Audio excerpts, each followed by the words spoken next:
Sham Sharadava Nalalida Loka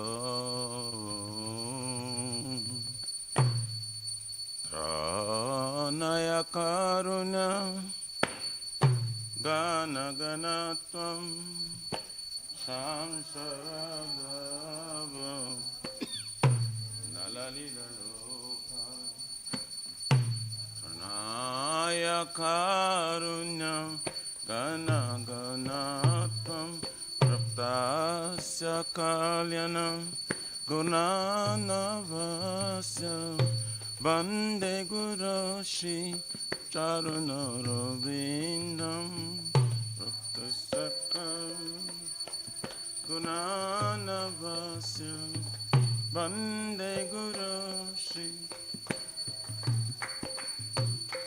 Bande Guru Shri Charanarabindam Bande Guru Shri Charanarabindam Charanarabindam Bande Guru Shri Charanarabindam Mahaprabhu ki Tananita Gitam Baditramadhyam Manasura Senam Mahaprabhu ki Tananita Gitam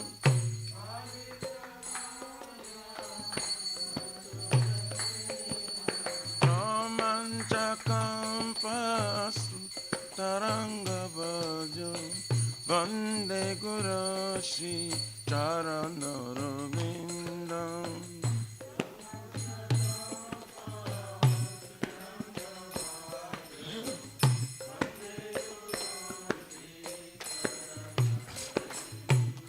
Shri Vigrahara Dana Nityanana Shringaratanama Nirmajanado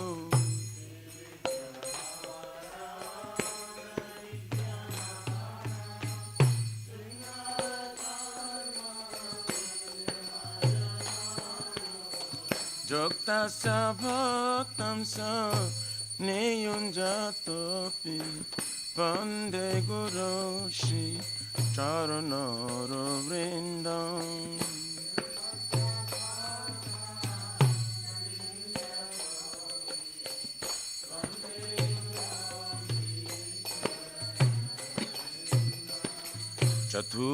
Chaturvidha Shri Bhagavat Prasado Satvana Truptam Hari Bhakta Sangam Chaturvidha Shri Bhagavat Prasado Satvana Truptam Hari Bhakta Sangam Kridvaiva Trupti Bhajato Sadeva Vande Guru Shri Charanarabindam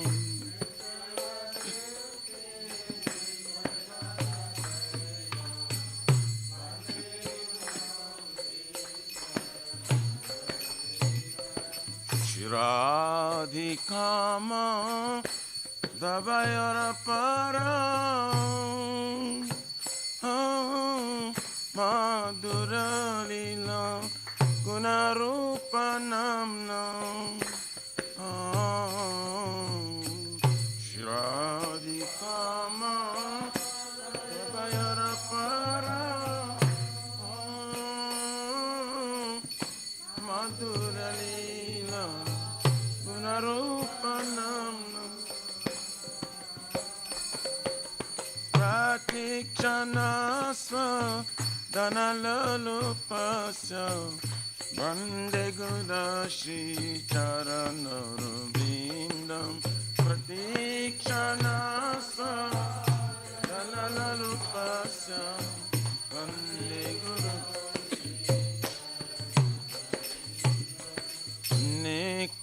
Nikunjayono Ratikeli Siddhai Jaya libere joke apekshaniya Nikunja yuno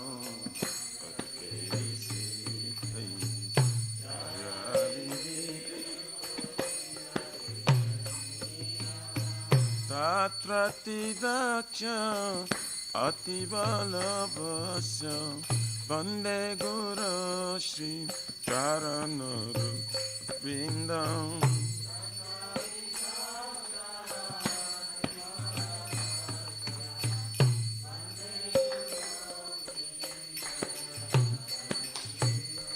Sakshat Haridvina Shamasta Shashri Ruktastathava Yataiva Sadvi Sakshat Haridvina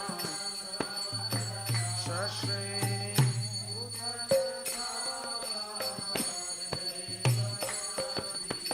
Him to Prabhuja Priya Eva Tasya Vande Guru Shri Charanara Vrindam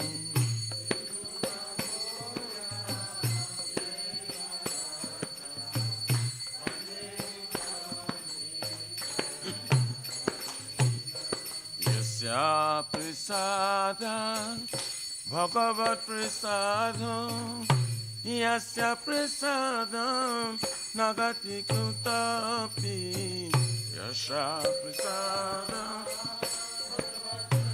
Sadam Yasya Prasadam Nagati Kutapi Jayam Stuvam Tasya Yasatmin Sanyam Vande Guru Shri Charanara Vindam Jayam Stuvam Yasatmin Sanyam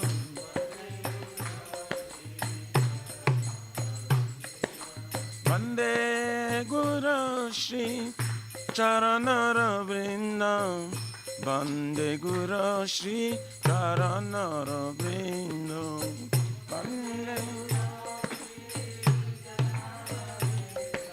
Vande Guru Shri Namo Om Vishnu Padaya Krishna Prishtaya Bhutale Srimate Bhakti Vedanta Swami Niti Namine Namah Vishnu Padaya Krishna Prishtaya Bhutale Srimate Danta Sami Namaste Sarasvati Deve Gauravani Pracha Rine Nirvishesha Shunavadi Pachata Deshata Rine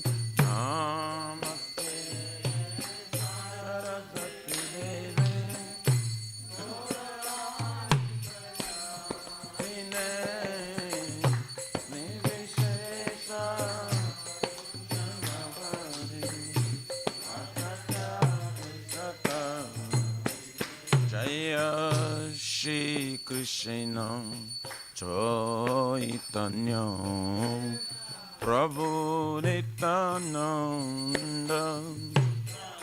Shri Advaita Gadadhar Shivasari Gaur Bhakta Vrinda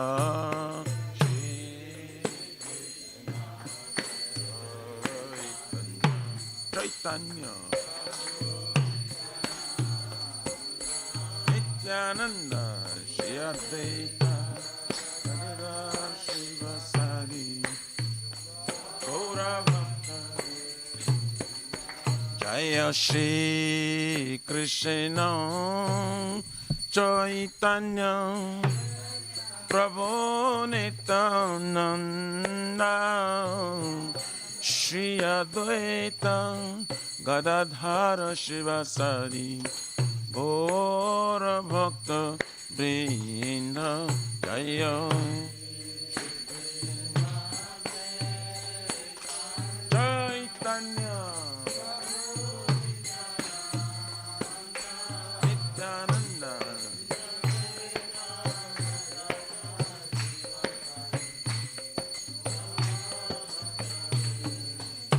Jaya Shri Krishna Chaitanya Prabhu Nityananda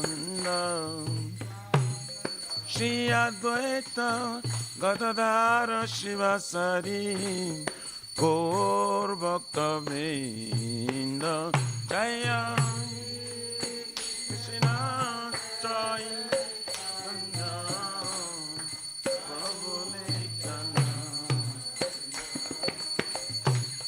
Shri Advaita Gadadhara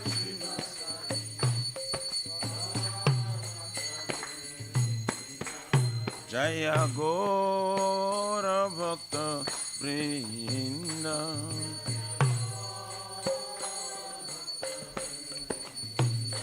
Jaya Gaur Nityananda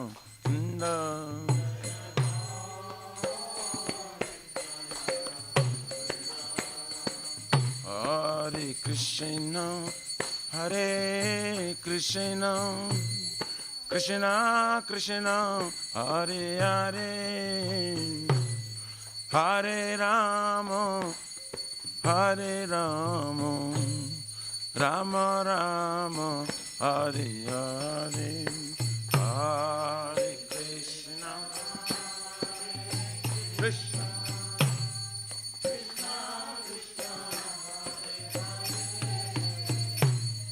Hare Rama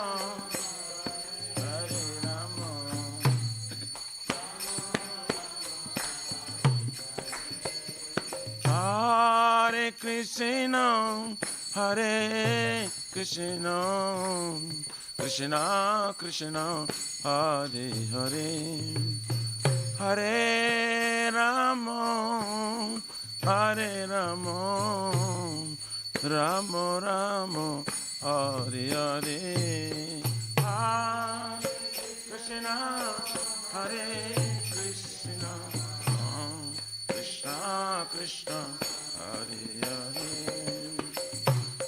Hare Rama, Rama Rama Rama, Hare Krishna, Hare Krishna, Krishna Krishna, Hare Hare, Hare Rama, Hare Rama, Rama Rama, Hare Hare, Hare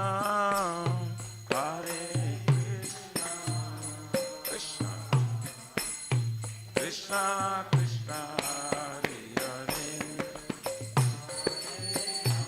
Rama,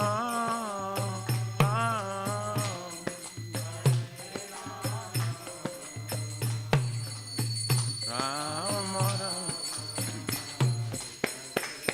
Hare Krishna, Hare Krishna, Krishna Krishna, Hare Hare, Hare Rama, Hare Rama, Rama Rama, Hare Hare, Hare Krishna, Hare Krishna, Krishna Krishna, Hare Hare,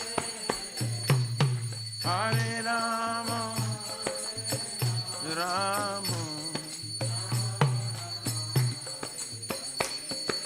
Hare Krishna, Krishna Krishna, Hare Hare, Hare Ram, Ram Ram, Hare Hare, Hare Bo, Krishna Krishna, Hare Hare, Hare Ram, Hariyaraya Namah Krishna Jadavaya Namah Jadavaya Madhavaya Keshavaya Namah Hare Gopal Govindaram Shri Madhusudan Giridhari Gopinath Madana Mohan Shri Chaitanya Nityananda Shri Advaita Sita Hari Guru Vaishnava Bhagavata Gita Shri Rupa Sanatan Bhattaraguna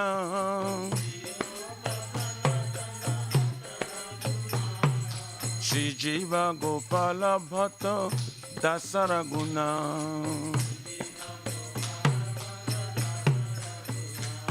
Hare Krishna Krishna Krishna Hare Hare Hare Rama Rama Rama Hare Hare Hare Krishna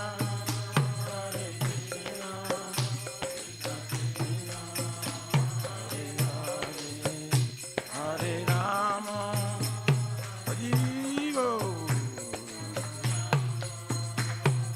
Netai Gaura Haribo Haribo Haribo Netai Gaura Haribo Haribo Haribo Netai Gaura Haribo Jayam Vishnupada Paramahansa Prabhajaka Acharya Suttara Sarasi Shrimad His Divine Grace Abhacharvina Bhakti Vedanta Swami Maharaj Srila Prabhupada Ki Jai ISKCON Pratishta Bhiviti Samstavaka Acharya Vaishnava Siromani Patita Pavana Srila Prabhupada Ki Jai Shri Gauriya Guru Varga Patita Udhari Ki Jai Shri Rupa Sanatana Bhattara Gunata Shri Jiva Gopala Bhatta Dasa Guna Sat Goswami Prabhu Ki Jai Nama Acharya Srila Haridas Thakur Ji Ki Jai Ananta Kuti Vaishnava Vrindi Ki Jai Prem Se Kaho Se Krishna Chaitanya प्रभु नित्यानंद श्री अद्वैत गदाधर शिवासारि गौर भक्त वृंद की जय जय परम दयाल श्री नित्यानंद प्रभु की जय प्रेम नाम संकीर्तन एक जनाक प्रेम पुरुषोत्तम श्री सच्चिदानंद श्रीमन गौरंग श्री चैतन्य महाप्रभु गौर हरि महावरनाय अवतार की जय गोलोकेर प्रमधान नाम संकीर्तन जय की जय जुग धर्म हरे कृष्ण महामंत्र की जय बृहत निदांग ट्रांसलेंटल बुक डिस्ट्रीब्यूशन सेवा की जय शिष्य राधा कृष्ण गोप गोपना राधा कुंड श्याम कुंड गिरिराज गोवर्धन की जय श्री ब्रज भूमि वृंदावन मथुरा धाम की जय तेलो शिव शिष्य राधा नील माधव की जय श्री मायापुर नवद्वीप एक चक्र धाम की जय परम करुण श्री श्री गौर निताय की जय श्री पुरुषोत्तम केत्र जगन्नाथपुरी धाम की जय श्री जगन्नाथ स्वामी बलदेव प्रभु स्मृत देवी सुदर्शन चक्र भगवान की जय जय गंगा माई जमुना माई की जय तुलसी महारानी वृंद देवी भक्ति देवी की जय श्री मथुरा रानी की जय समवेत भक्त वृंद की जय निताय गौर हरि प्रेमानंदे भक्ति सर्व विघ्न विनाशन कर नृसिंह देव भगवान की जय सीताराम लक्ष्मण भक्त हनुमान जी की जय All glories to the assembled devotees. All glories to the assembled devotees. All glories to the assembled devotees. All glories, all glories, all glories to Shri Shri Guru and Shri Gauranga.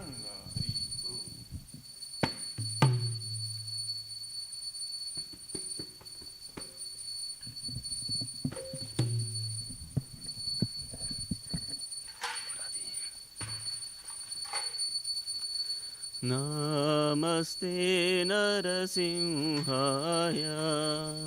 Namaste Narasimhaya Prahlada Dadaine Prahlada Dadaine Prahlada Dadaine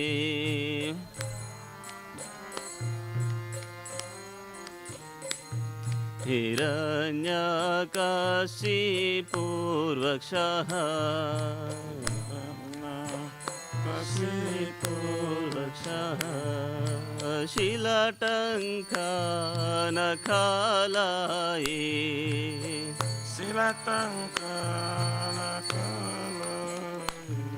इतो नरसिंह परतो नरसिंह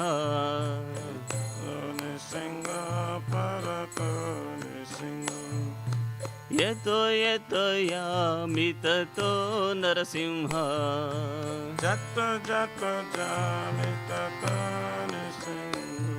बहिर्नरसिंह हृदये नरसिंह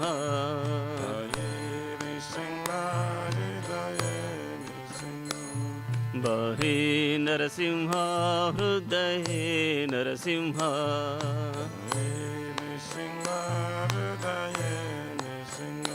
नरसिंहमदिं शरणं प्रपद्ये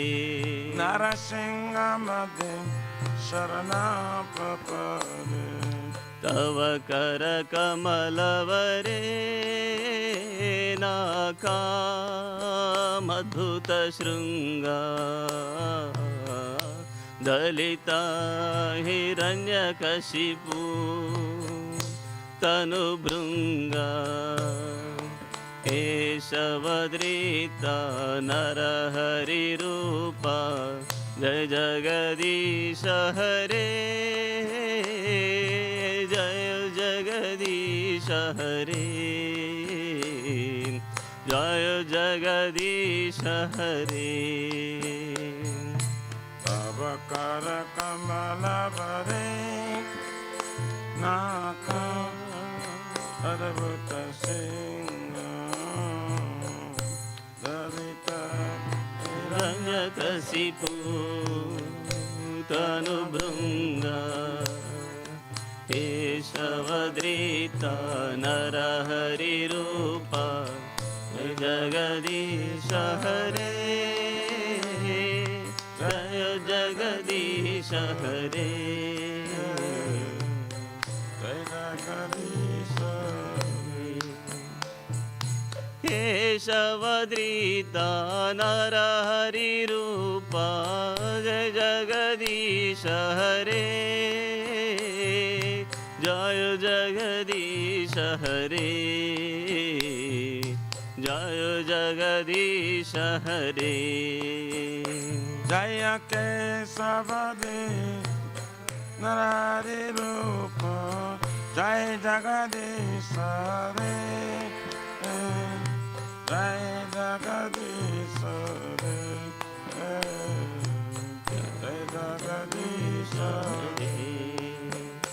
जय नरसिंहदेव नरसिंहदेव नरसिंहदेव जय नरसिंहदेव जय निसिंहदेव जय निसिंहदेव निसिंहदेव जय निसिंहदेव जय प्रहलाद महाराज जय प्रहलाद महाराज जय प्रहलाद महाराज जय प्रहलाद महाराज जय प्रहलाद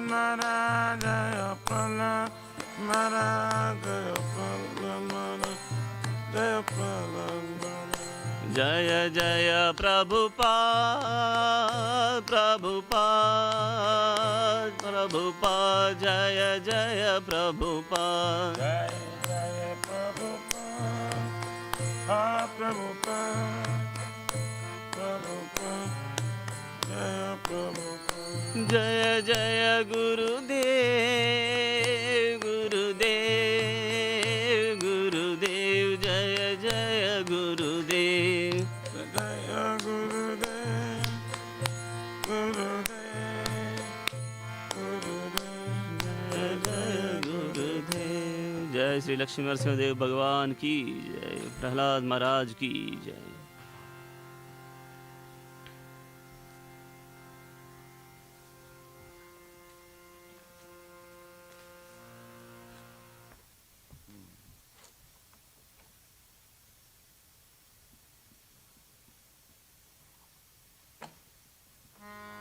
श्री वृंदाई तुलसी देवाई प्रिययै केशव सत्य विष्णु भक्ति प्रादे देवे सत्ववत्ताय नमो नमः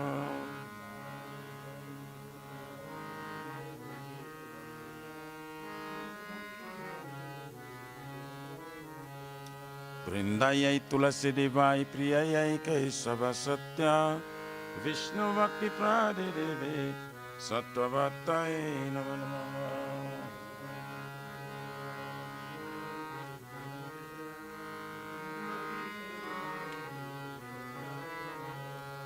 वृंदायै तुलसी देवाय प्रिययै केशव सत्य विष्णु भक्ति प्रादे देवे सत्ववत्ताय नमो नमः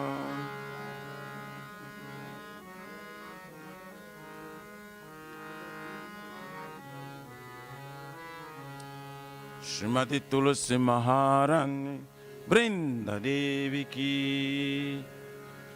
जय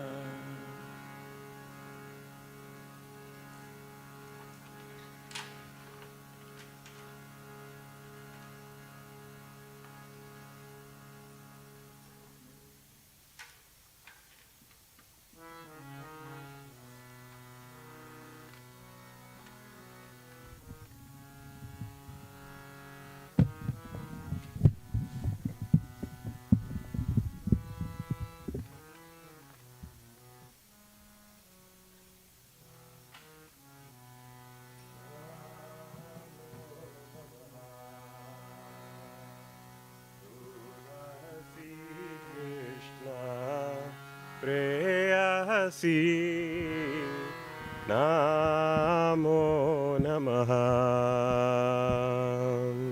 तुलसी कृष्ण प्रेयसी नमो नमः तुलसी कृष्ण प्रेयसी नमो नमः तुलसी कृष्ण प्रेयसी नमो नमः राधा कृष्ण सेवा पाबो अभिलाषी राधा कृष्ण सेवा पाव हे अभिलाषी राधा कृष्ण सेवा पाबो अभिलाषी राधा कृष्ण सेवा पाव हे अभिलाषी ये तुम्हार शरण लोय तरवंच पूर्ण होय जे तुम्हारा शरण तार वांचा पुना कृपा कोरी कोरो तारे वृंदावन बासी तुम्हें कृपा करे करो तारे वृंदावन वासी मोरा ये बिलास बिलास कुंजे दियो मोरा ये बेलास कुंजे दियोवा नायने हेरी बो सदा युगल रूपरासी अमीनायाने रे बसदा जुगल रूपरासी हे निवेदन दारो सखीरानुगाता कोरो निवेदन Anadara Sakirayano Gata Koro Sevadikara diye Koro nijadasi Sevayade Kora Diye Korani Jadasi Dina Krishna dase koi namora hoy Dina Krishna Das Kor Hey Namora Dina Krishna dase koi namora hoy Dina Krishna Das Kor Hey Namora Shri Radha Govinda preme sada yena basi Shri Radha Govinda Prema Sada Yenavasi Shri Radha Govinda preme sada yena basi Shri Radha Govinda Prema Sada Yenavasi Yani kani cha papani Brahmahatyadikani cha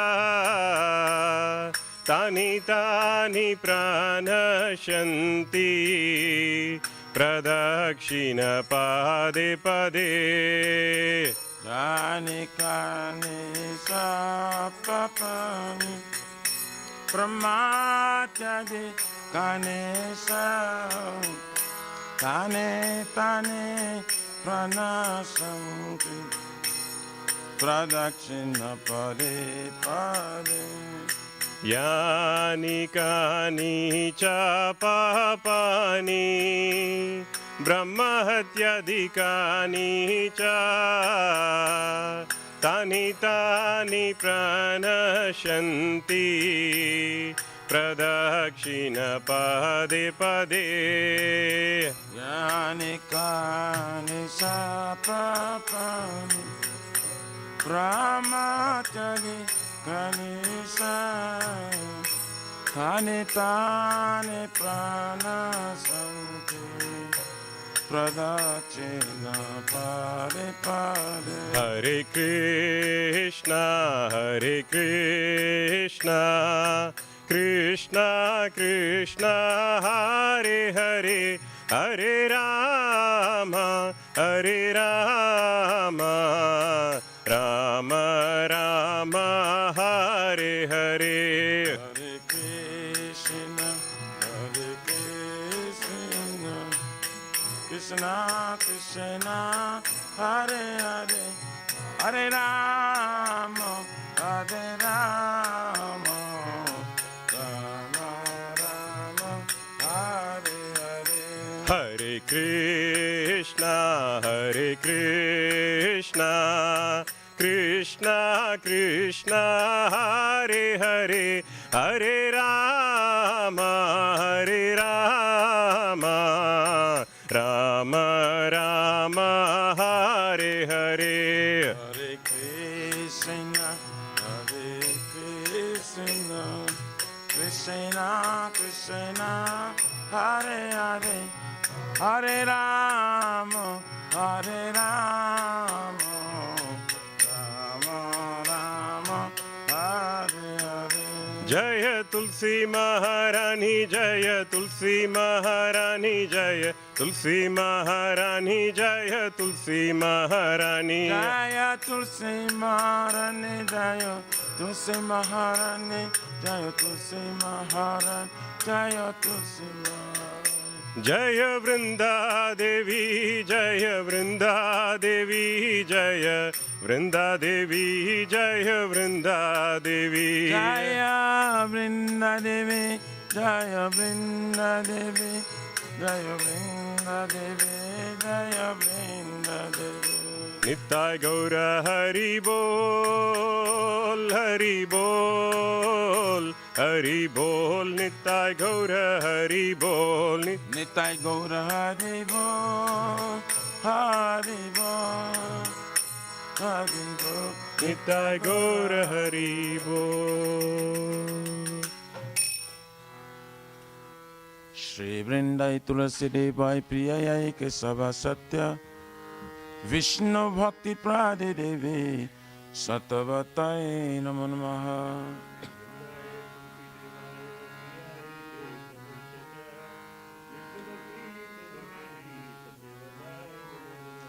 Vrindai Tulasi Devai Priyayai Kesava Satya Vishnu Bhakti Prade Devi Satavatai Namo Namaha.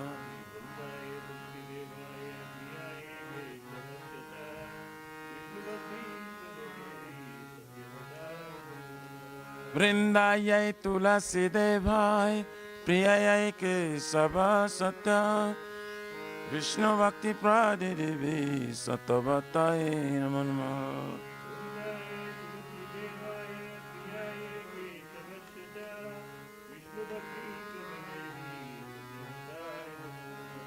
Shrimati Tulasi Maharani Vrinda Devi Ki Jai.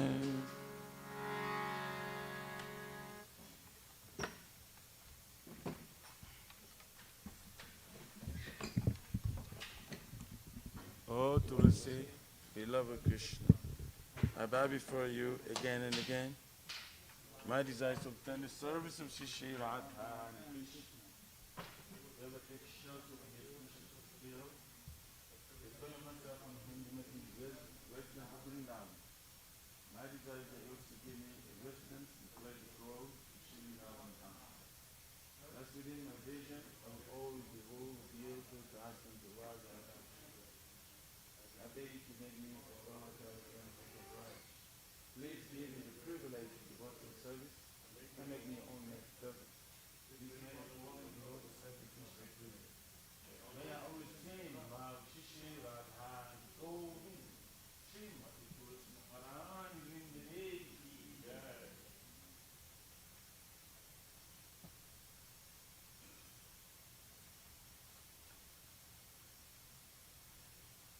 Shri Chaitanya Mahaprabhu, Shri Krishna Ki Jai.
Hridaya Gira Lakari Chitambaku Kada Tavanama Grahane Bhavishyati Yugaitam Yeshena Shashaka Vashaitam Sunyaitam Navasam Govindatinam Ashvishava Pradaratam Vinasmam Adashanat Mahatam Karotva Jitata Bhavidadhatulam Pato Matpranastastu Saeva Nakara Hare Krishna, Krishna Krishna, Hare Hare, Hare Rama, Rama Rama, Hare Hare. Sri Chaitanya Mahaprabhu Shri Krishna Ki Jai.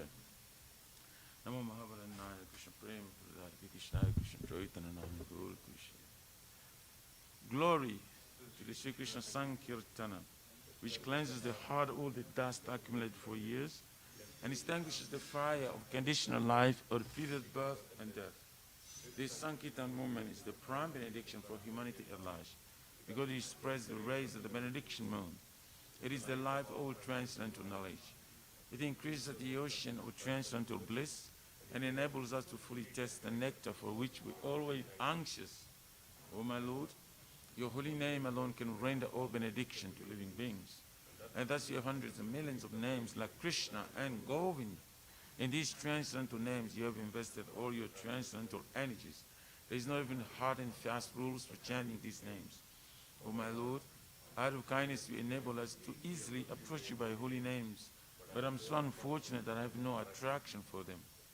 Once you chant the holy name of the Lord in humble state of mind, thinking oneself Lord and stroll in the street, one should be more tolerant than a tree, devoid of all sense of false prestige, and should be ready to offer all respect to others. In such state of mind, one can chant the holy name of the Lord constantly. O Almighty Lord, I have no desire to accumulate wealth, nor do I desire beautiful women, nor do I want any number of followers. I only want your causeless devotion of service birth after birth. O son of Maharaj Nanda Krishna, I am your eternal servitor. Yet somehow or other I am fallen in this ocean of birth and death. Please pick me up from this ocean of death and place me as one of the atoms at your lotus feet. O my Lord, when will my eyes will be decorated with tears of love flowing constantly when I chant your holy name? When will my voice choke up? And will the hairs on my body stand on end at the recitation of your name? O Govinda, feeling your separation, I'm considering a moment to be like 12 years or more. Tears are flowing from my eyes like torrents of rain, and I feel all vacant in the world in your absence. I know no one but Krishna as my Lord, and he should remain so, even if he handles me roughly by his embrace, or makes me broken-hearted by not being present before me. He is completely free to do anything and everything, for he is always my worshipful Lord unconditionally. Shri Shri Shikyastakam Ki Jai.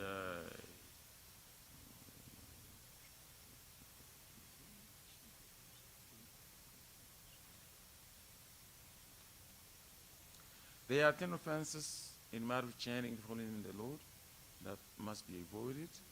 They are as follows. 1. Blaspheme devotees who dedicate their life for propagating the holy name of the Lord. 2. To consider names of demigods like Lord Shiva and Lord Brahma to be equal to or independent of the name Lord Vishnu. 3. To disobey the orders of the spiritual master. 4. To blaspheme the Vedic literature or literatures and pursuance of Vedic version. 5. To consider the glories of chanting Hare Krishna to be imagination. 6. To give some interpretation of the holy name of the Lord. 7. To commit sinful activities on the strength of chanting the holy name of the Lord. 8. To consider the chanting of Hare Krishna as one of the auspicious ritualistic activities which are offered in Vedas as fruitive activity karma kanda. 9. To instruct the fatherless person about the glories of the holy name. And 10. To not have complete faith in chanting the holy names, and to maintain material attachments, even after understanding so many instructions in this matter. It also an offense to be inattentive while chanting. Every devotee who claims to be Vaishnava must carefully guard against these 10 offenses in order to quickly achieve disastrous success, which is now let us offer our respectful obeisance unto all Vaishnavas, devotees of the Lord. They are just like desire trees. They can fulfill the desires of everyone, and are full of compassion for the fallen conditions.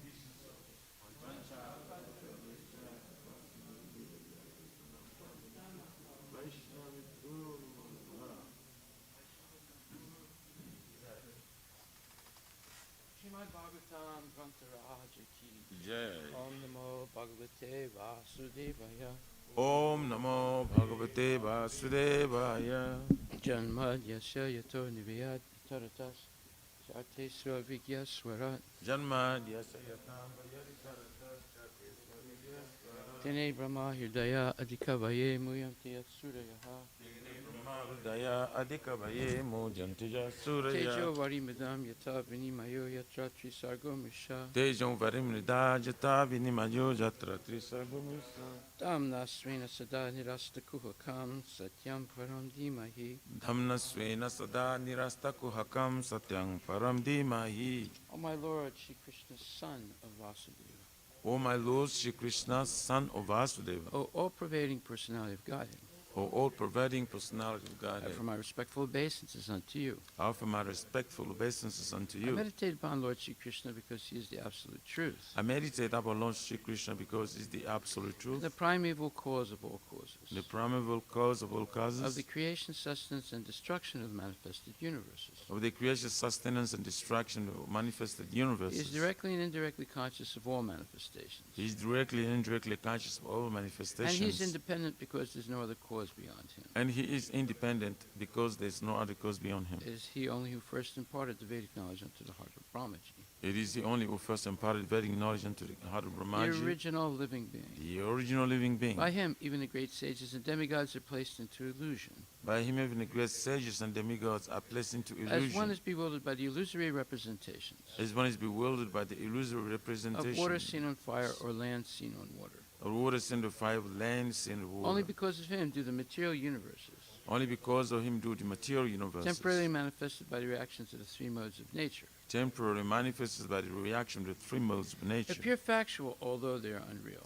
appear factual although they are unreal. I therefore meditate upon him, Lord Sri Krishna, I therefore meditate upon him, Lord Sri Krishna, who is eternally existent in the transcendental abode, who is eternally existent in the transcendental which abode, is forever free from the illusory representations of the material world. which is forever free from the illusory representation I of material. meditate upon him, for he is the absolute truth. I meditate upon him, for he is the absolute truth. Dharma projita kaitruvotra, Dharma prujita kaitavutra, paramo nirmatsaranam satam, paramo nirmasaranam vedyam satam, vastavam atravastu, vedyam vastavam astravastu, shivadam tapa trayonmulanam. Shivadam tapo trayamulanam, Shrimad Bhagavate Mahamuni Krite, Shrimad Bhagavate Mahamuni Kim Kriti, Vaparer Ishvaraha, Kim va padirishvaraha, Sadyo Hridi Avarudyate Tra, Sadyo Rudya Varidya Titra, Kriti Bihi Sususubhistakshanat. Kritibhi Shushubhistat cannot Completely rejecting all religious activities which are materially motivated. completely rejecting all religious activities which are material This motivated. Bhagavata Purana propounds the highest truth, This Bhagavad Purana propounds the highest truth, which is understandable by those devotees who are fully pure in heart. which is understandable by those devotees who are fully pure in the The heart. highest truth is reality distinguished from illusion for the welfare of all. The highest truth, the reality distinguished from illusion for the welfare of all. Such truth uproots the threefold miseries. Such truth uproots the threefold miseries. This beautiful Bhagavatam, compiled by the great sage Vyasadeva in its maturity, This beautiful Bhagavatam compiled by the great sage Vyasadeva's maturity is sufficient in itself for God realization. is sufficient itself for God realization. What is the need of any other scripture? What is the need of the other As scripture? soon as one attentively and submissively hears the message of Bhagavatam,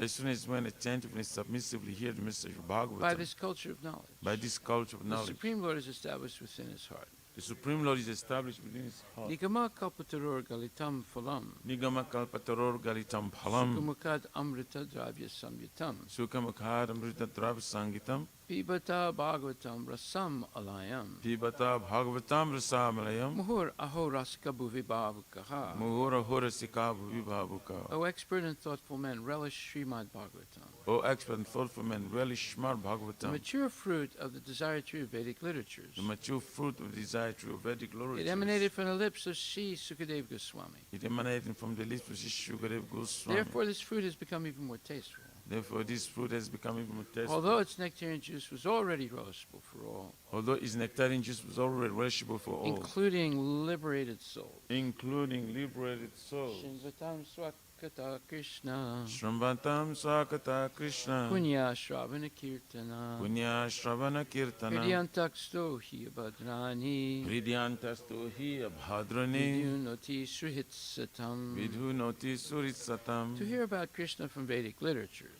To hear about Krishna from Vedic or to literature, hear from him directly through the Bhagavad Gita, or to hear from it directly through Bhagavad Gita, is itself righteous activity. itself a righteous activity. And for one who hears about Krishna, And for one who hears about Krishna, Lord Krishna, who is dwelling in everyone's heart, Lord Krishna is dwelling within everyone's acts heart, as a best wishing friend, acts as the best wishing friend, and purifies the devotee who constantly engages in hearing of him. and purifies the devotees constantly engaged in hearing of him. Nastapresu abhadresu Nasta praisha bhadrishu nityam bhagavata sevaya nityam bhagavata sevayam bhagavati uttamasloke bhagavati uttama sloke bhaktir bhavati naistaki. bhakti bhavati naistiki. In this way, a devotee naturally develops his dormant transcendental knowledge. In this way, a devotee naturally develops his dormant transcendental knowledge. As he hears more about Krishna from the Bhagavatam As he hears more about Krishna from the and Bhagavatam from the devotees, and from the devotees, he becomes fixed in the devotional service of the Lord. he becomes fixed in devotional service to the Lord.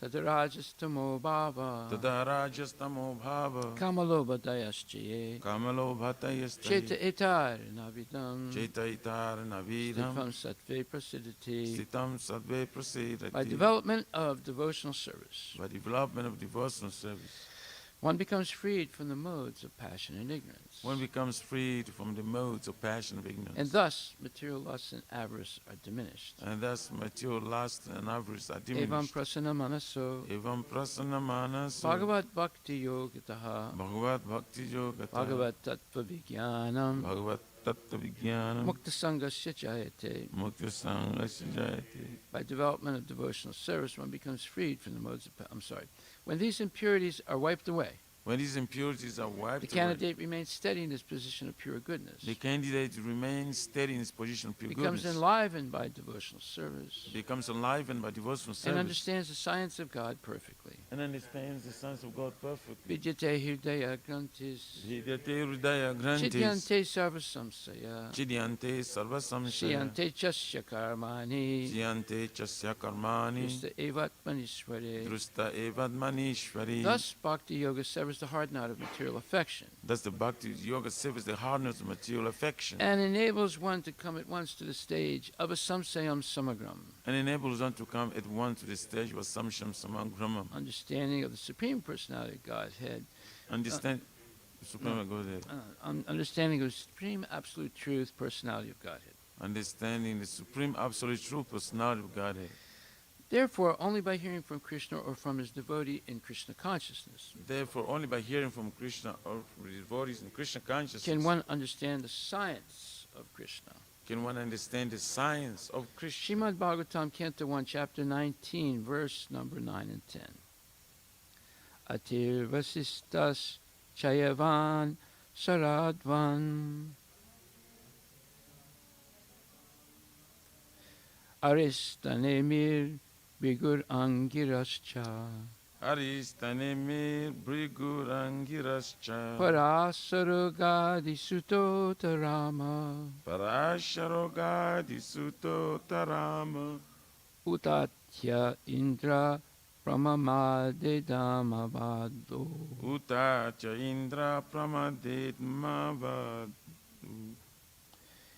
Medatihir devala arshtiseno Medati Devala Arshitseno paradvaja gotama pipalada Bharadya Jagotama Pipalada Maitrena orva kavasa kumbayonir Maitreya Urva Karvasha Kumbhayuni Dvapayano bhagavan naradascha. Vipayano Bhagavan Naradascha. Translation by Srila Prabhupada. From different parts of the universe there arrived great sages like Atri, Chayavana, Saradvan, Aristanemi, Brigu, Vasista, Parasara, Vishramrita, Angira, Parasurama, Utatya, Indra Pramada. Id Damavahu Medatihi Devala Aristasena Bharadvaja Gautama Pipalada Maitrena Orva Kavasa Kumbhayoni Dvayapayana and the great personality Narada. Purport by His Divine Grace, A.C. Bhaktivedanta Swami Srila Prabhupada. Chayavana, a great sage and one of the sons of Brigamuni. He was born prematurely when his pregnant mother was kidnapped. Chayavana is one of the 6 sons of his father. There's a long story about Chayavana. Prabhupada is not telling it here, but if you've ever taken the Ayurvedic preparation called Chavan Prash, it's named after Chayavana Muni. because his old age was rejuvenated by the two Vedic doctors, Ayurvedic doctors in ancient history, and he became a young and handsome man. That's a long story, so we won't tell it now. Bhrigu Muni. When Brahmaji was performing a great sacrifice on behalf of Varuna, Maharshi Bhrigu was born from the sacrificial fire. He was a great sage, and his very dear wife was Puloma. He could travel in space like Durvasa, Narada, and others, and he used to visit all the planets of the universe. Before the battle of Kurukshetra, he tried to stop the battle. Sometimes he instructed Bharadwaja Muni about astronomical evolution, and he is the author of the great Bhrigu Samhita, the great astrological calculation. He explained how air, fire, water, and earth are generated from ether. He explained how the air in the stomach works and regulates the intestines. As a great philosopher, he logically established the eternity of the living entity in the Mahabharata. He was also a great anthropologist, and the theory of evolution was long ago explained by him. He was a scientific propounder of the four divisions and orders of human society known as the Varnashrama institution. He converted the Kshatriya king Vitahabhya into a Brahmana. Vasistha Muni. See Srimad Bhagavatam 196. We've already read that. Parasara. He is the grandson of Vasistha Muni and father of Vyasadeva. He is the son of Maharshi Shakti, and his mother's name was Adrishyati. He was in the womb of his mother when she was only 12 years old, and from within the womb of his mother he learned the Vedas.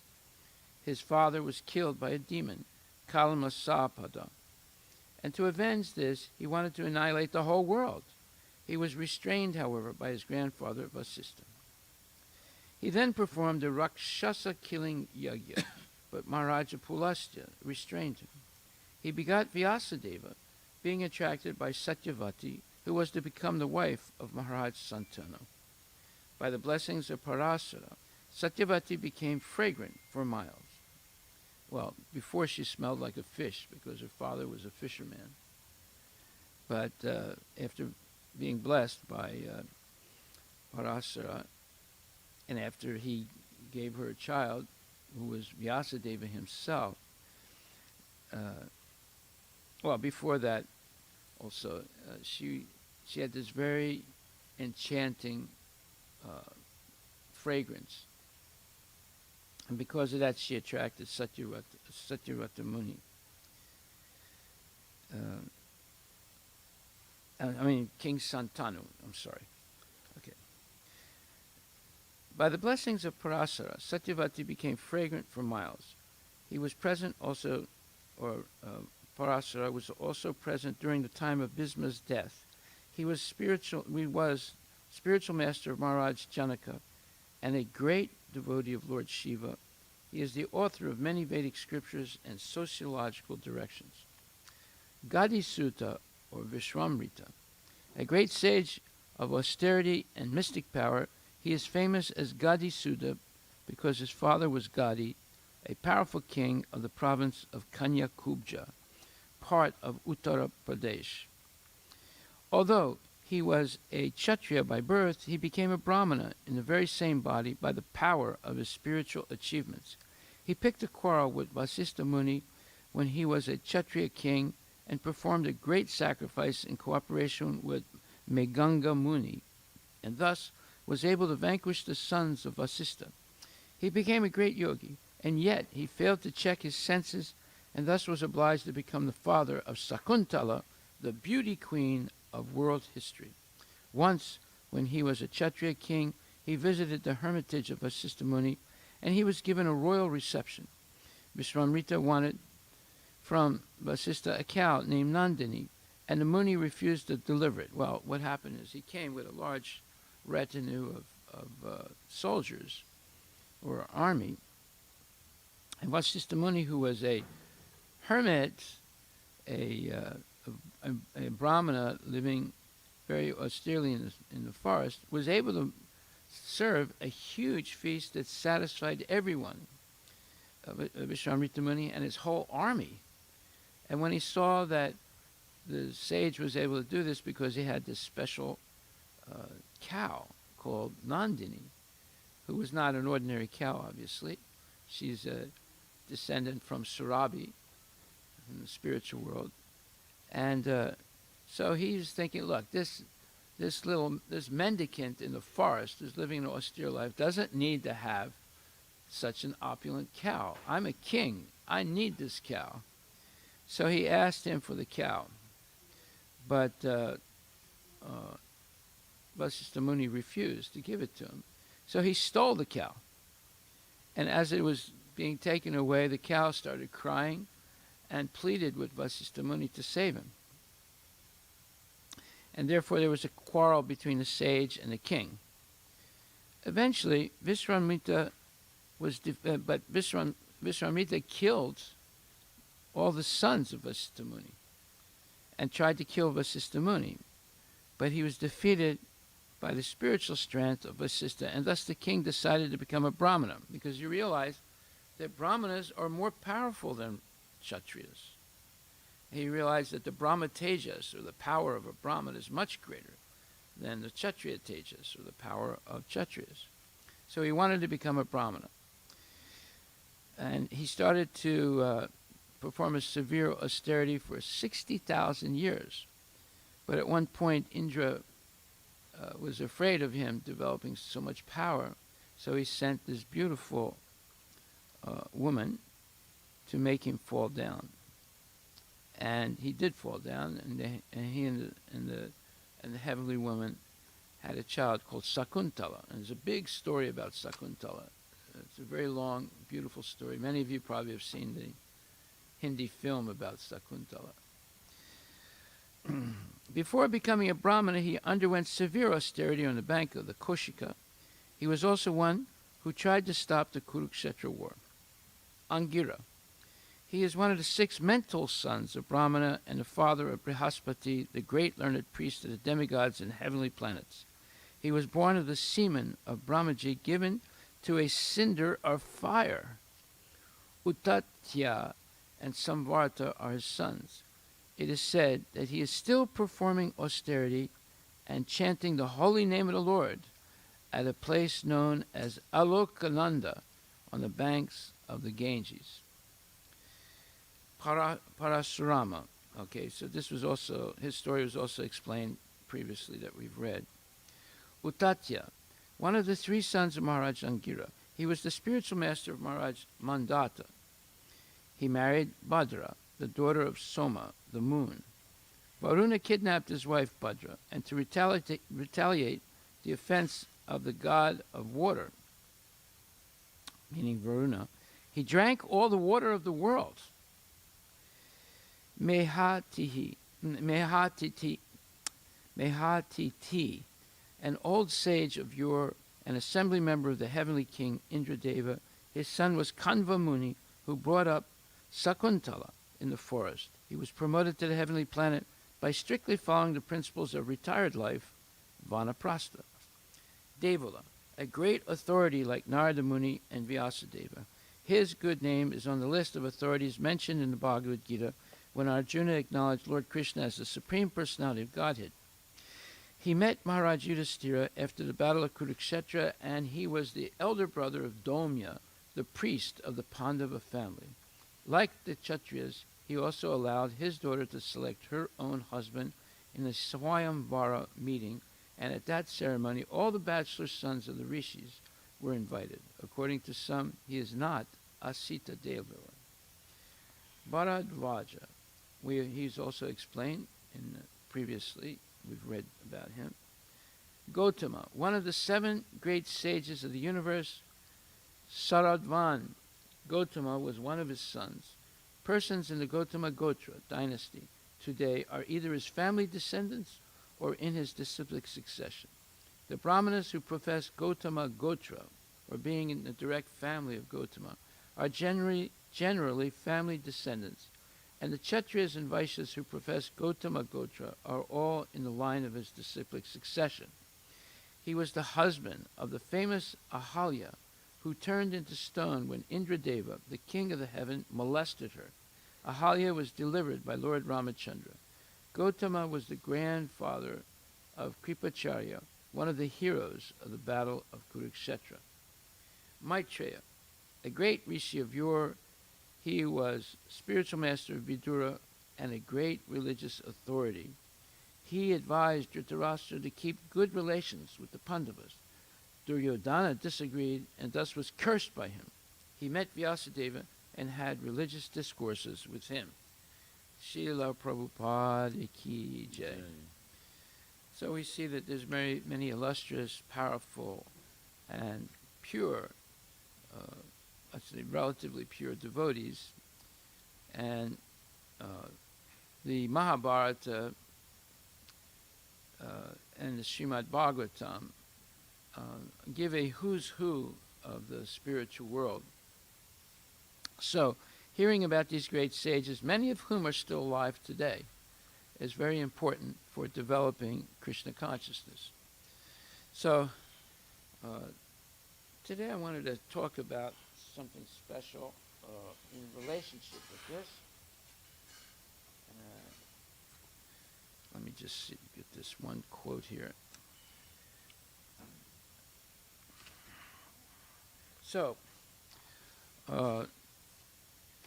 in the Adi Leela, I'm sorry, Chaitanya Charitamrita Adi 2:10, there's a very nice verse that says, in terms of his, meaning Krishna's various manifestations, he is known in three features, called the impersonal Brahman, the localized Paramatma, and the original personality of Godhead.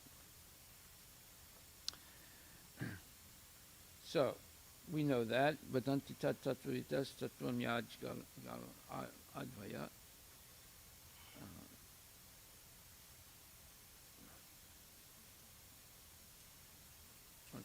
One second, I just want to find this one verse.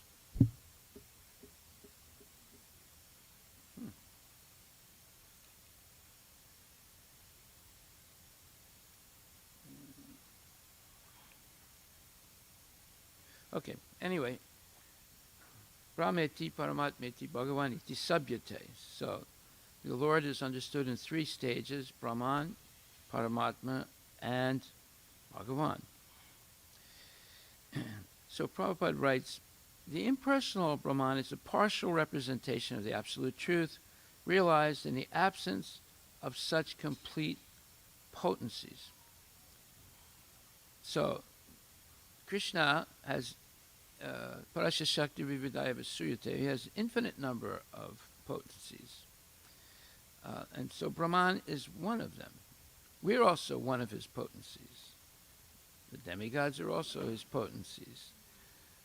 All the expansions of the Lord, the first Chaturvyuha Narayana, the second Chaturvyuha, and the Vishnu expansions in the material world are all coming from Krishna. So, therefore, the first syllable of the word Bhagavan is Ba, which means sustainer and protector. The next letter, Ga, means leader, pusher, and creator. And Va means dwelling. All living beings dwell in the Supreme Lord, and the Supreme Lord dwells within the heart of every living being. Combining all these concepts, the word Bhagavan carries the import of inconceivable potency and knowledge, energy, strength, opulence, power, and influence, devoid of all varieties of inferiority. So this word Bhagavan is very important. Not anybody can be called Bhagavan. Like, for example, some people say, Bhagavan Rajneesh. Rajneesh is not Bhagavan, right? Or sometimes they call other people Bhagavan. But they're not, they don't have an understanding of what Bhagavan means. Therefore, they loosely and irresponsibly use that term. So it says, combining all these concepts, Bhagava, the word Bhagavan carries the import of inconceivable potency in knowledge, energy, strength, opulence, power, and influence, devoid of all varieties of inferiority. Without such inconceivable potencies, one cannot fully sustain or protect.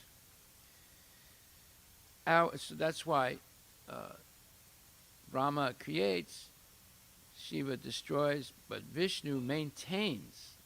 It's very difficult to maintain something, much more difficult than simply creating or destroying it, especially when we talk about the whole material creation.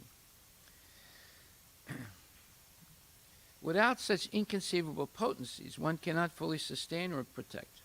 Our modern civilization is sustained by scientific arrangements devised by many great scientific brains. We can just imagine, therefore, the gigantic brain whose arrangements sustain the gravity of the unlimited number of planets and satellites, and who creates the unlimited space in which they float.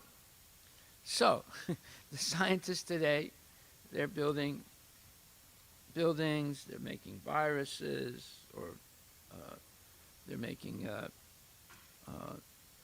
cures, and all these different things, and all that in the name of maintaining the society. Just like, as soon as this COVID virus came into existence, the government said, we need to get a injectable, what do you call it? We have to find a cure for it. So they've spent a lot of money and engaged many scientists all over the world to find a cure for COVID.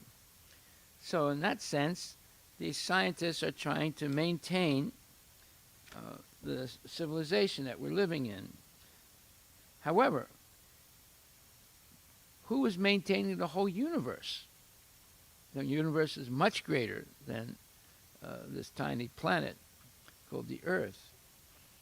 Therefore, Prabhupada draws a comparison here that the scientists are maintaining society today. They have airplanes, they have trains, they have submarines, they have tunnels, they have come up with digital technology, all these different things, right? And trying to sustain modern society, just like when they were afraid of Y2K, where every computer in the world might fail because of some calculation mistakes that they made. They had to work on saving the situation of something that they created themselves. So, because if every computer failed in the world, there would be chaos. You wouldn't know, the banks wouldn't know how much money people have. All the defense mechanisms wouldn't work properly, and everything controlled by computers would fail, right? Airlines, so many things. So we see that the scientists, and this is correct what Prabhupada says, that one can fully, without such inconceivable potencies, our modern civilization is sustained by scientific arrangements devised by many great scientific brains. Then he forms a comparison. He says, we can just imagine, therefore, the gigantic brain whose arrangements sustain the gravity of the unlimited number of planets and satellites, and who creates the unlimited space in which they float. Well, he also says that this is explained in the Bhagavad Gita. So if we look in the Bhagavad Gita 15th chapter, 13th verse, we find a very interesting verse and purport, which says,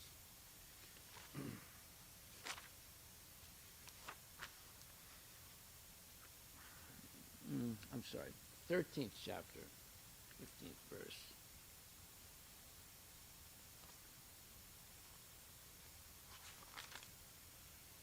And it says,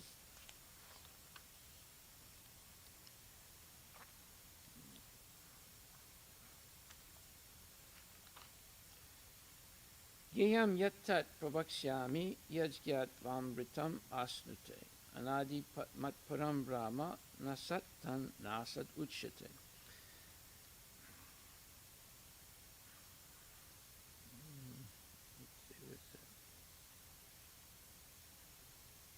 Yeah.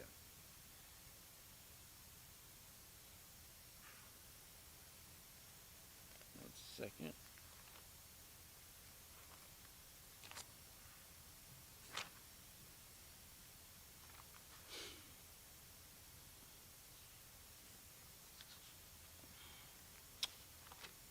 Okay.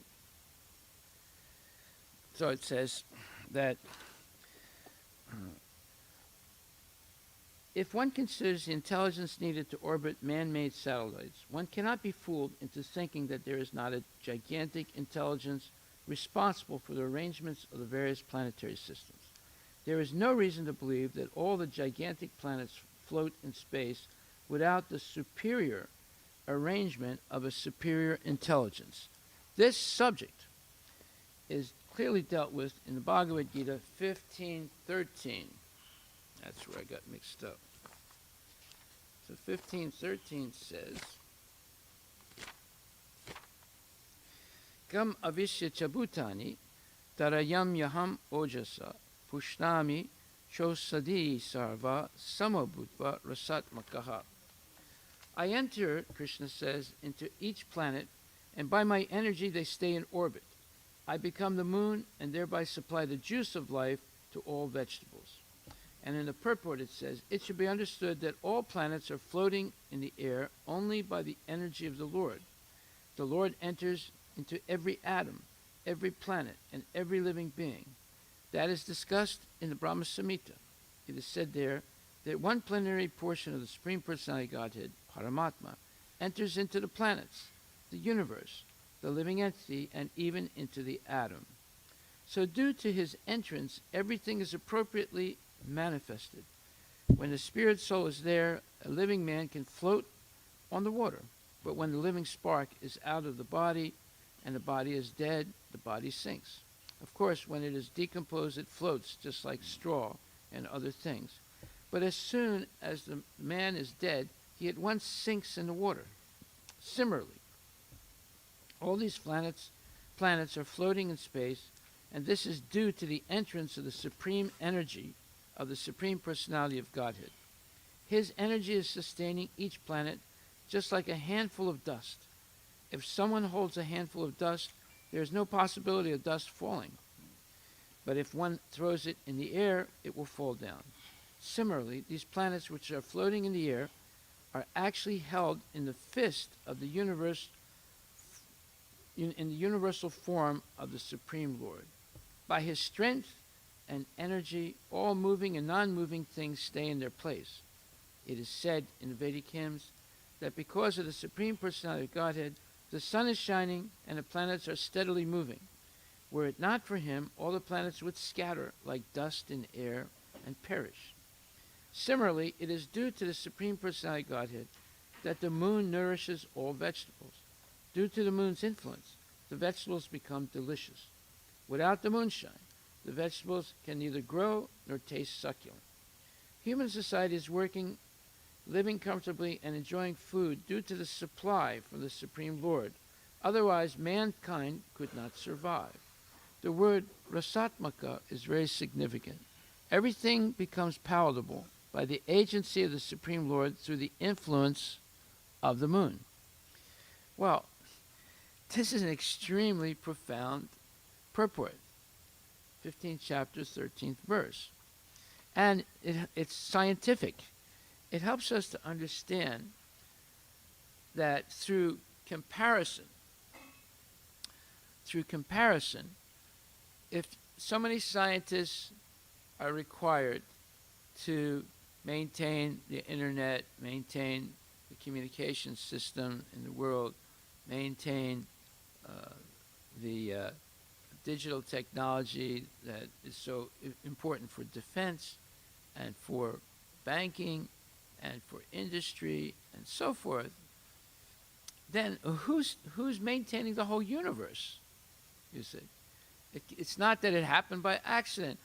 Everything is happening systematically and automatically. Just like,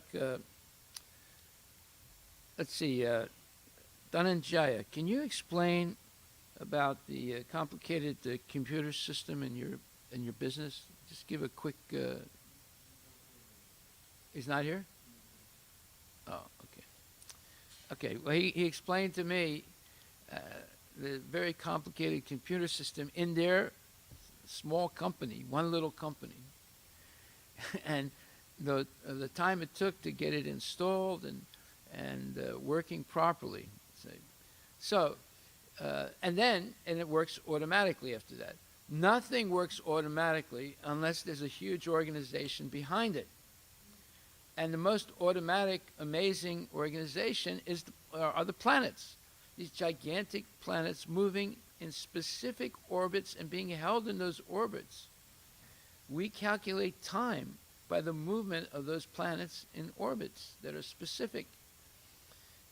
If they were not held in those orbits, they would scatter, Prabhupada said, like dust thrown in the air. You see? And the scientists know all this, but they refuse to accept that there's a supreme scientist, although they take credit for their little accomplishments. You see? So this whole thing is a hoax. This whole thing of modern science is a hoax. They're all envious of Krishna and refuse to accept that Krishna is the supreme scientist, but yet they put their name to any little thing that they discover in this material world. Okay, so there's no reason to believe that all the gigantic planets float in space without the superior arrangement of a superior intelligence. This subject is clearly dealt with in Bhagavad Gita 15:13, where the personality Godhead says, I enter into each planet, and by my energy they stay in orbit.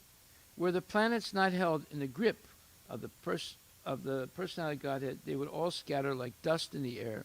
Modern scientists can only impractically explain this inconceivable strength of the personality of Godhead.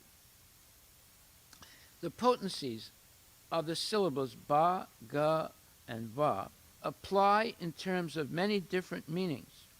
Through his different potent agents, the Lord protects and sustains everything. He's talking about the demigods. But he himself, and also his expansions, the Vishnu expansions, but he himself personally protects and sustains only his devotees, just as a king personally sustains and protects his own children while entrusting the protection and sustenance of the state to various administrative agents. So now we see why Krishna says he's equal to everyone, but he pays special attention to his devotees. Yeah, he's equal to everyone through his Vishnu expansions and through the demigods. They're providing everything for everyone, whether they're pious or impious.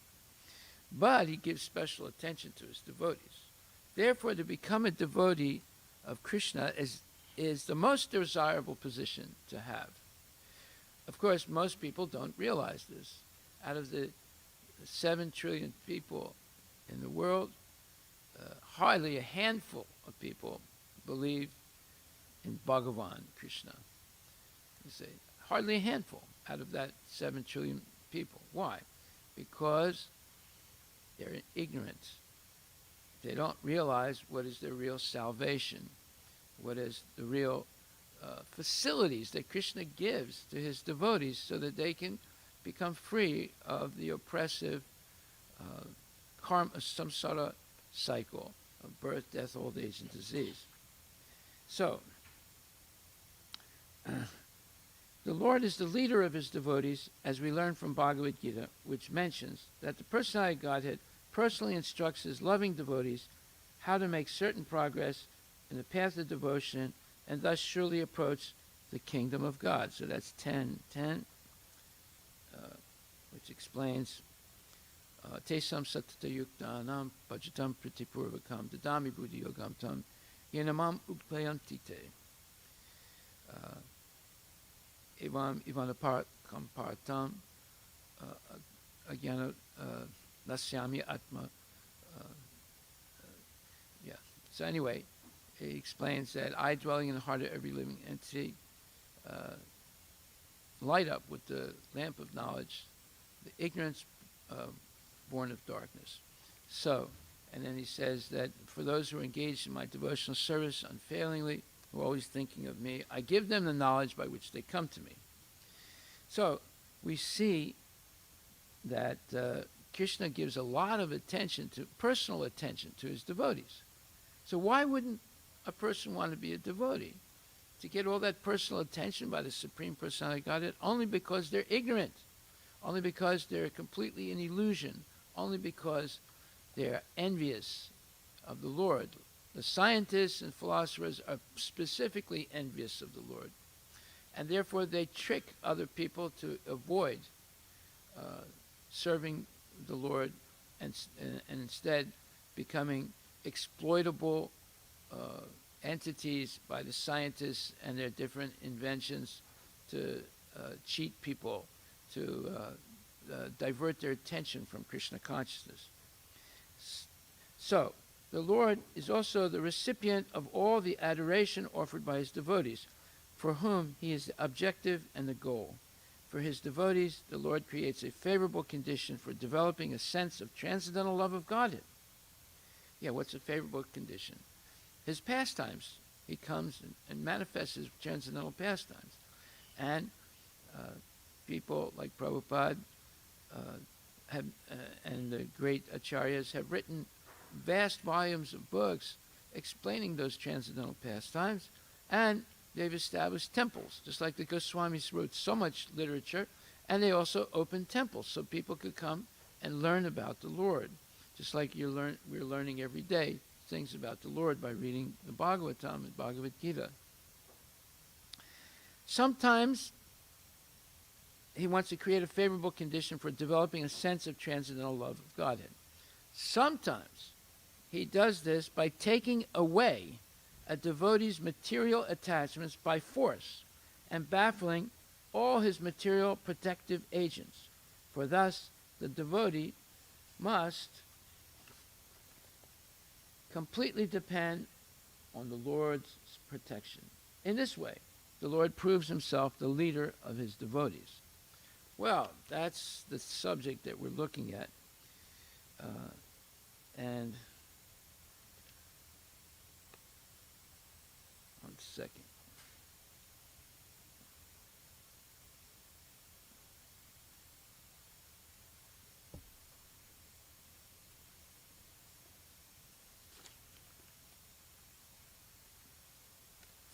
Okay, so we see that this happened to Maharaj Parikshit. We just read about it. And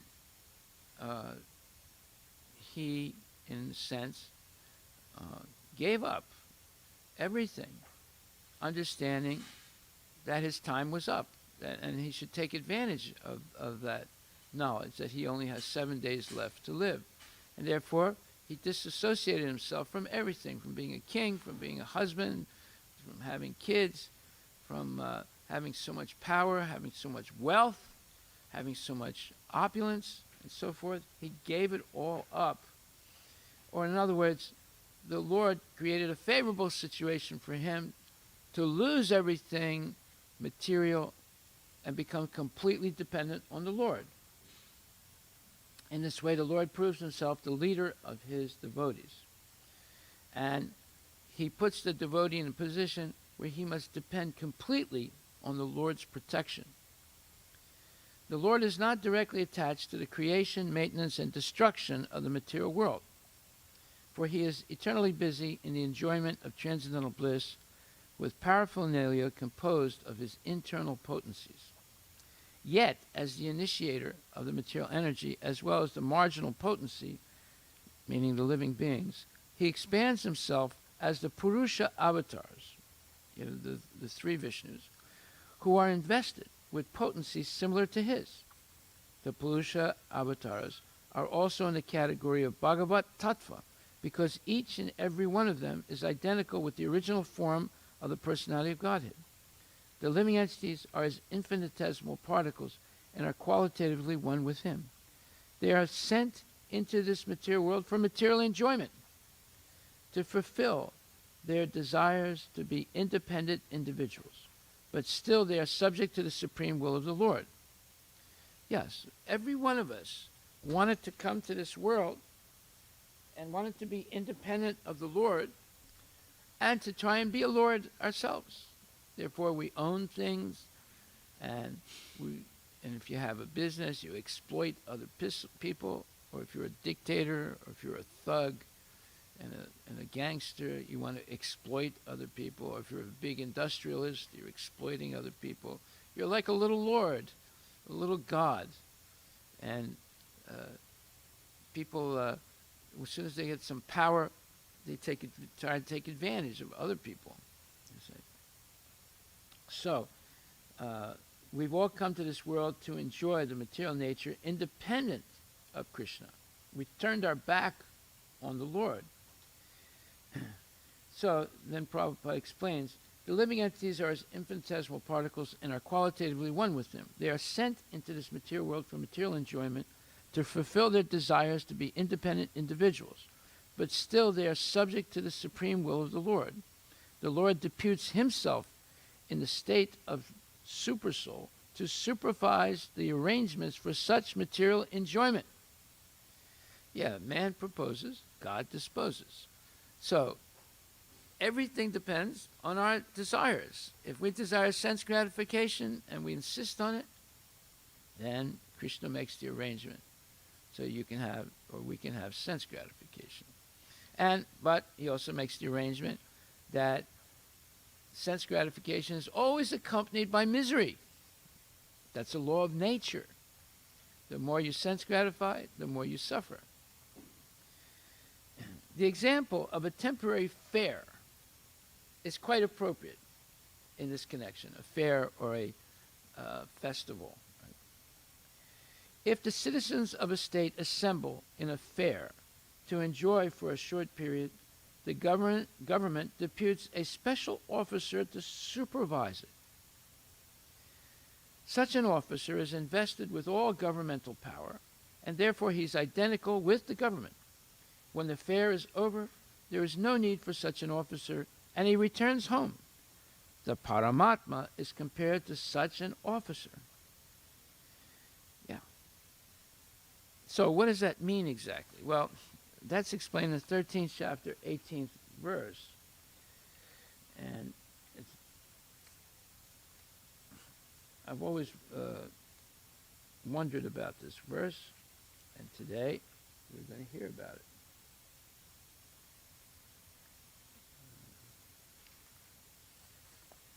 That is explained 13th chapter, 18th verse.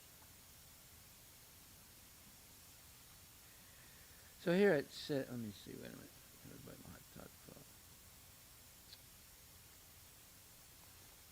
One second.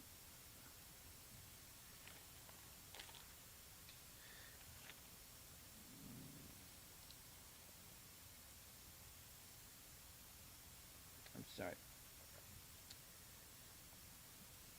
15th chapter, 18th verse. So it says, the Supreme Lord, in his localized aspect of Paramatma, is also described in the Vedas themselves.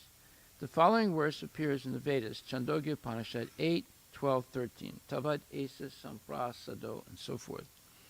The Supersoul, coming out of the body, enters the impersonal Brahmajyoti. Then, in his form, he remains in his spiritual identity. That Supreme is called the Supreme Personality. This means that the Supreme Personality is exhibiting and diffusing his spiritual effulgence, which is the ultimate illumination. That Supreme Personality also has a localized aspect as Paramatma. By incarnating himself as the son of Satyavati and Parasara, he explains the Vedic knowledge as Vyasadeva.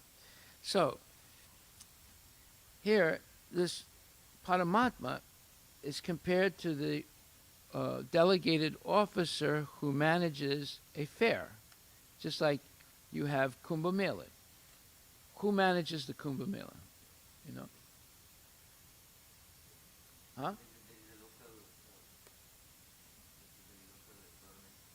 The local government, right? Yeah, but the central government is also overseeing it, right? Yeah. So therefore, Krishna he's taking care of his devotees. He's enjoying with his devotees in the spiritual world, and he's taking care of his devotees in the material world, right? But for those people who want to go to some fair, just like we have the Ananda Mela, and then there's the sea fair for the demons in downtown Seattle, or for the rest of the people, and all these other fairs at the Seattle Center and so forth. So there's an agent of the government who's deputed to help organize and maintain the fair. But when the fair is over, you don't need that person anymore to manage or oversee. And he returns home. So the Paramatma is like that. It's an expansion of the Lord in order to satisfy the material desires of the illusioned living beings.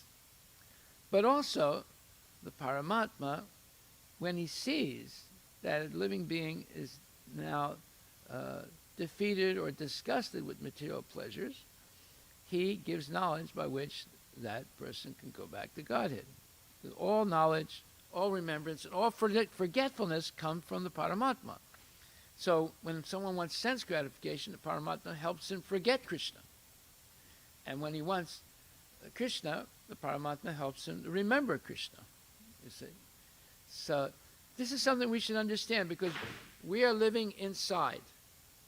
We have a mind, and we're seeing things from the outside, and we're hearing messages from Bhagavad Gita, and we have to decide whether we want sense gratification or do we want Krishna.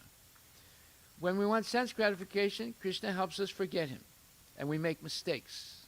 We insult people. We try to take advantage of others.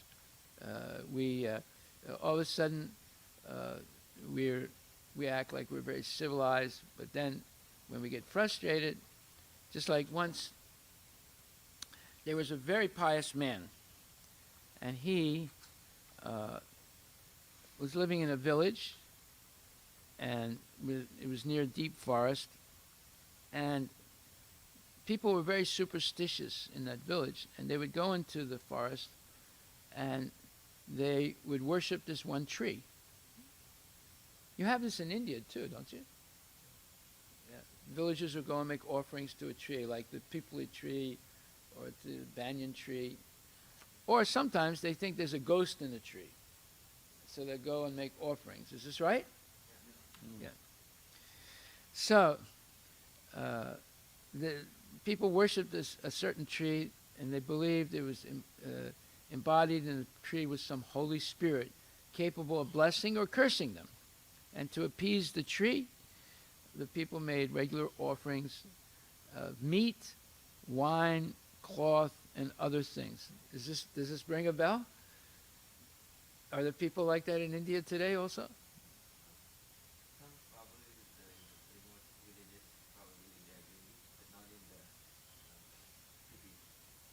In the cities, they're doing it in a different way, but the same thing. So after the offerings were made, the remains were distributed to the poor. So this practice attracted many people, and the tree shrine became very popular.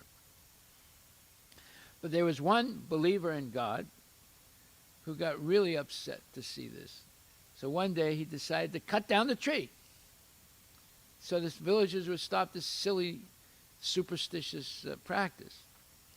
And he became convinced that God would be pleased if he cut the tree down, and showed all these pagans, these unbelievers, that their idol was merely a tree and nothing more. And then he would use the tree wood to burn, to make fire, and just show that there's nothing but ash. So one day, he woke up early in the morning, and he said his prayers, and he got his axe, and he went walking toward the tree, determined to cut it down. But when he went there, near the tree, there was a very strange-looking guy who was looking at him, and he stopped him. He said, "Good morning, sir. Are you carrying an axe to cut down the holy tree?" And the man was surprised. He said, how did the stranger know I was going to do this? Yeah, he said, I'm going to cut it down, the tree, to please God. I will show the ignorant people that their worship of the tree is superstitious. There's no spirit in the tree. It's all fantasy. And then the stranger said, no, you can't cut down the tree. And he said, who are you to tell me I can't cut down the tree? I'm going to chop it down to please God. Don't you understand? I will teach these ignorant people that their worship is inspired by the devil himself and not pleasing to God. So then the stranger said, but I am the devil. And he said, and I'm not going to let you cut down the tree. And then the man said, you can't stop me. And in the name of God Almighty, I will kill you. And then he knocked down the devil. Almost knocked him out. So then the devil said, now look, you can't kill me because God has given me duration of life until the judgment day. I have the power to lead people astray from God's path. That's what I'm supposed to do. He said, you can't kill me. But he said, but I can see you're a sincere believer, a man of honor, who wants to help the people follow the right path. I know you earn a modest living and have a large family to feed. You should consider your family, and you have to think about taking care of them. And you should think very carefully before you commit a rash act that you and your family, that may cause you and your family to suffer in the future. Maybe I can make your life a little easier so you can do more to help people without endangering your life and your family. So the man said, why would you want to help me? You're the devil. You trick people. You'll take me away from God's word. You've been cheating and deceiving people since the beginning of time. But then he said, no. God has given me power only to deceive the ignorant, not the true believers like you. He said, in fact, I'm a servant of God like yourself. When I see a person desiring to serve God sincerely, I want to help them to do good work. Think of your wife and children and how much they need you. I am ready to help you and others in a way that to protect your family and to maintain, other people also, especially poor people. I'll place 2 gold coins under your pillow every morning so that every morning when you wake up, you'll find them. And you can use these valuable coins to buy everything necessary to maintain your family, and with whatever's left over, you can serve the poor people. And so he said, no, you're the devil. You're the master of deceit and lies and mischief. How can I trust you to keep a promise? And the devil said, I will not cheat such a pious man as yourself. Don't you understand? You cannot lose anything by believing in me. If I do cheat you, you will know right away, because the 2 coins will not be underneath your pillow. And then you can come and beat me up or do whatever you want. So the pious man thought about the logic of the devil, and he gave up his mission to cut down the tree, and he returned home. And the next morning, there were 2 gold coins under his pillow. And he used them to buy whatever they needed for their family, he needed for his family, and the rest he gave to the poor people. And he told his wife about this.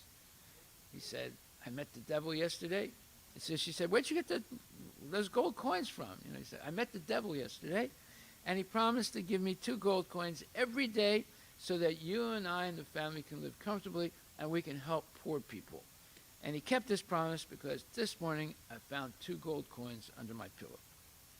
So the wife said, are you crazy? The devil is evil. He's not here to help you serve God. He said, no, I thought like that also, but he's actually a very logical person, and he was so concerned about me. He said that he only does evil to tricks people who are ignorant, but not to real devotees of the Lord. So I think he's a nice guy, actually. So he said, let's use these gold coins. Let's help our family. Let's help the poor people, and do God's work. So they did that day, and everything worked out fine. So the next morning he woke up. Immediately he looked under his pillow, and there were no 2 gold coins. So then he looked around. He looked under the mattress everywhere, and then he came out. He woke up his wife and said, "That nonsense! That rogue! He cheated me. He's going to get it now." So he grabbed his axe, and he was determined to chop the tree down and beat up the devil. So he goes, and then at one point,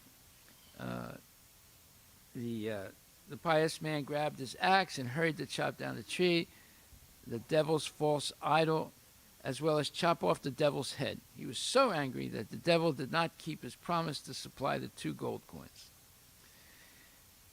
But yet, he met the devil right near the tree, and the devil said, "Where are you going?" He said, "I should never have believed your lying words," he said. "I'll chop your head off and that false idol of a tree." The man said he was really upset. He said, "I should never have believed you." So the devil opened his eyes really wide, and he made a horrible face, and he exhaled a foul smell, very, very foul, and it almost knocked him over. He became almost unconscious. And the devil said, "You dare to threaten me? I will kill you as you wanted to kill me." And then the man got afraid. He said, "Please, please, don't do that. Don't think about my family. I have my kids. Who will take care of them? I was not able to. How come I was not able to knock you down? The other day, I knocked you down very easily." And the devil smiled and said, "The other day, you wanted to serve God sincerely. But today, you came angry because you didn't get the 2 pieces of gold. That's how I defeated you." So you see how dangerous it is to have material attachments and material desires. That when you're completely dedicated to Krishna, nothing can stop you from serving Krishna, and you have no other thoughts in your mind than to please the Lord, then the Lord is supporting you. Right? That means that you'll be successful in one way or other. Even if he takes everything away from you, that's also his blessing, because he wants you to not be fooled anymore by material desires, and to take complete shelter of him, and to keep your mind completely focused on him. Right? So one way or the other, there's 2 ways he's training people. One is through misery, and the other is through mercy. 2 ways that he trains people to come back to God, through misery or mercy. So if we understand these things, and there are many things that we have to understand, just like we explained today about the Paramatma. Paramatma is not eternal in the material world. As soon as the material world is winding up, the Paramatma goes back, merges into the Brahmajyoti, and ultimately is non-different than Krishna, but his sojourn in the material world is over. But then, again, there's another creation. It's expanded again as the Paramatma, and then into the heart of every living entity, into every atom. And what's the purpose? To help people in their sense gratification. So he's helping them achieve their desires. Now there's 2 types of desires. Either we desire Krishna or we desire Maya, right? He can help us in both ways. But then there's Durga Mata, who gives us material desires and then takes them away from us and makes us suffer terribly. So you see, when you understand all these things operating in the material world, then you realize there's only one solution to this. That is, Sarvadharmam Parityaja, Mahamekam Saranam Vraja, Aham Tvam Sarva Papepyo, Mokshisyami Mahasucha. As long as we're tricked by the material nature, by the enticements of material nature, the false narrative of the scientists and the philosophers and the mundane teachers, our focus goes off of Krishna, and we go in and become subject to all the suffering of the material world. So we'll stop right there. Are there any questions?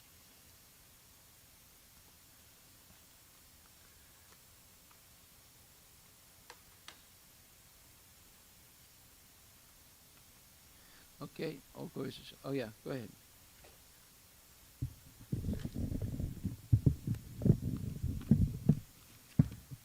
Hare Krishna Guru Maharaj. Yes. Maharaj, as you have explained that we should not get tricked by this Maya's tricks. Yes. So even within serving in doing the devotional service, even within the devotees association, Yeah. sometimes it happens we feel like, oh yes, I did it, like that's a trick of Maya, that even we know everything we are doing in devotion service is Guru and Krishna's mercy. Yes. Only because of that mercy we are able to render that service. But sometimes in subtle You did way, What? What did you do? means whatever service we do little bit, Like driving the truck, for example? whatever, yeah, anything. Even though coming to the class is like a Guru and Krishna's mercy. Well, who did you do it for? Yourself or for Krishna? When you say, yes, I did it, who gave you the power to do it? Who gave you the opportunity to do it? What are you talking about? I did it. What's the it? Action, basically. Whatever the Well, act okay, we you're did. going to work, you got a job, you're making money, you're bringing the money home, feeding your family. It's not, you're talking about things like that? Yeah, means anything. Anything. Let's say anything. you write a book and become famous. I did it. Yes. That's the title of the book, I did it. Basically, my question is even though we know that we are doing for Guru and Krishna's pleasure. Who gave you the ability to do it? The intelligence, the senses of the body, including the mind, and then the intelligence. Who gave you all those instruments by which you did something? And who Yes. can take them away from you? You see my point? You have to realize how precarious our situation is.